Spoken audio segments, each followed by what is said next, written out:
Dans cette vidéo, je voudrais te livrer l'ingrédient clé de la discipline, mais pas n'importe quelle discipline, la discipline bienveillante. As-tu parfois la sensation que ton enfant ne respecte pas les règles à la maison?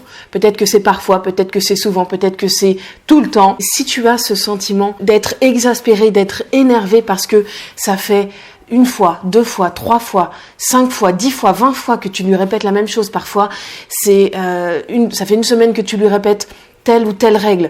Parfois, ça fait 6 mois que tu lui répètes. Donc forcément, au bout d'un moment, ça t'agace.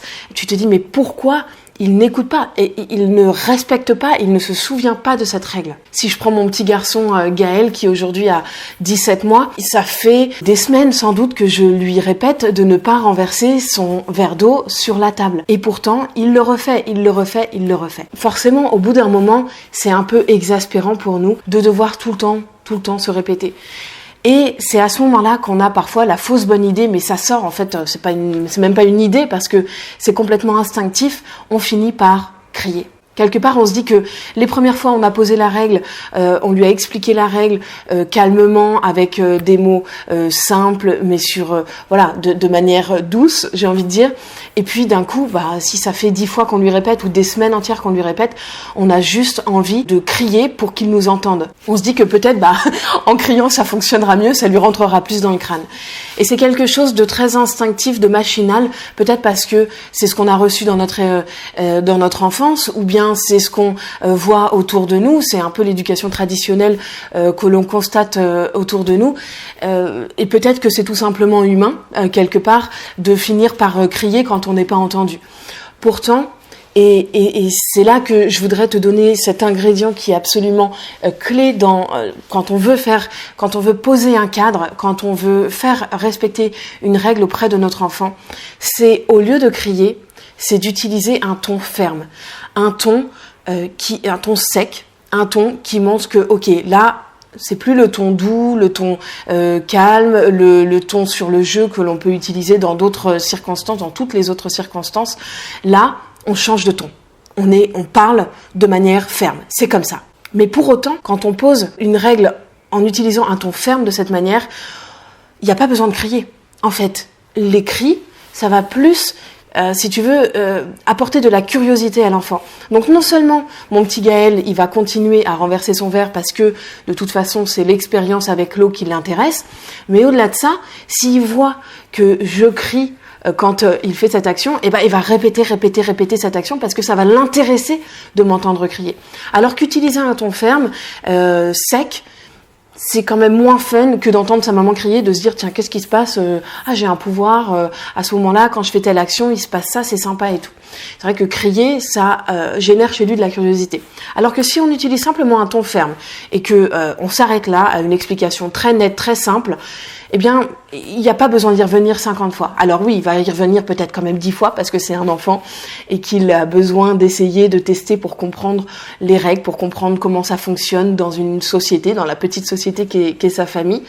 Mais il va pas répéter ça inlassablement parce que finalement, ce sera toujours dit de la même façon et d'une façon qui n'est finalement pas très fun. Sur un ton ferme comme ça, c'est pas très très fun.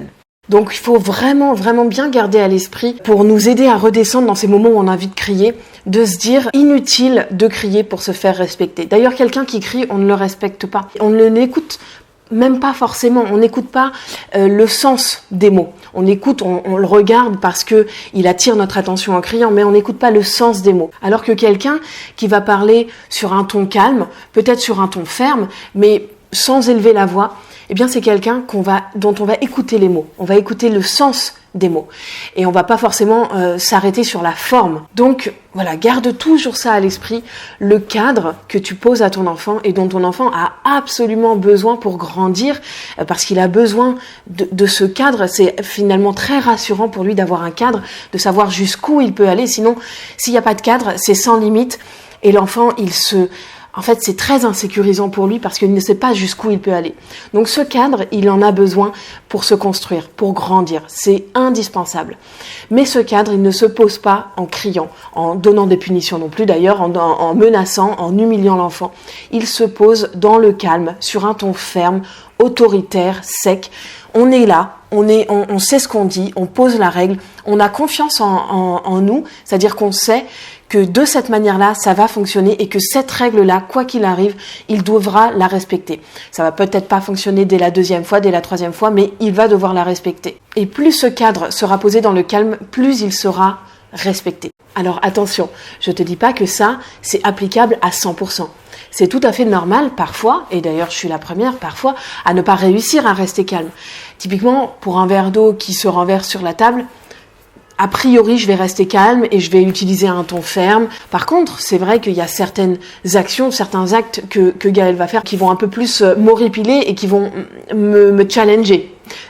Typiquement, quand il tape sur la tête de son frère parce que, je sais pas, pour jouer ou parce qu'il est pas content. C'est vrai que là, je vais avoir plus de mal. Ça va me demander plus d'efforts de répéter cette règle-là, de ne pas taper son grand frère pour X raisons. Ça va me demander plus d'efforts de lui répéter la règle sur un ton sec mais calme. Et donc ça va m'arriver d'élever un peu plus la voix. Et c'est comme ça, c'est pas grave, ça arrive, on le sait, on est faillible, on fait des erreurs, et puis voilà, c'est pas grave, parce qu'en fait, quelque part, quand il tape sur la tête de son frère, non seulement j'ai peur si jamais il y a un objet qui peut blesser Léo, mais aussi je pense que c'est l'agressivité qui quelque part à l'intérieur de moi va me faire bouillonner, alors qu'un verre d'eau renversé sur la table, ça va pas me faire bondir de ma chaise.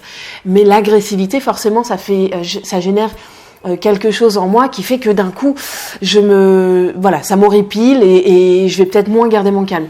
Donc ça arrive. C'est pas grave, on va pas se flageller pour autant. Je le répète à chaque fois, la culpabilité ne sert à rien là-dedans, mais dans la plupart des cas, si tu gardes à l'esprit que le cadre se pose en étant calme, sur un ton ferme, autoritaire, mais sans élever la voix, répète-toi ça, sois-en convaincu, et ça t'aidera plein de fois à réussir à garder ton calme dans des situations où peut-être que d'autres fois, tu l'aurais perdu ce calme. Voilà donc pour cette vidéo, je t'invite encore une fois à télécharger le carnet sur les 6 grandes idées reçues sur l'éducation et sur les enfants. Ça va vraiment t'aider à changer de regard, à voir ton enfant sous un nouveau jour et peut-être à réussir à réfréner certains réflexes instinctifs qu'on a qui sont par exemple d'élever la voix ou de donner des punitions à son enfant, des choses comme ça qui vont t'aider finalement à être dans une parentalité et dans une discipline plus bienveillante avec ton enfant. Donc tu peux le télécharger en cliquant autour de cet écran ou sur cet écran. Il y a une abeille en fait qui s'est invitée chez moi. C'est pour ça que je check si elle s'approche pas trop près, mais ça y est, elle est partie. Voilà, donc je t'invite à télécharger ce carnet, tu vas le recevoir tout de suite dans ta boîte mail et je te donne rendez-vous pour une prochaine vidéo. À très vite.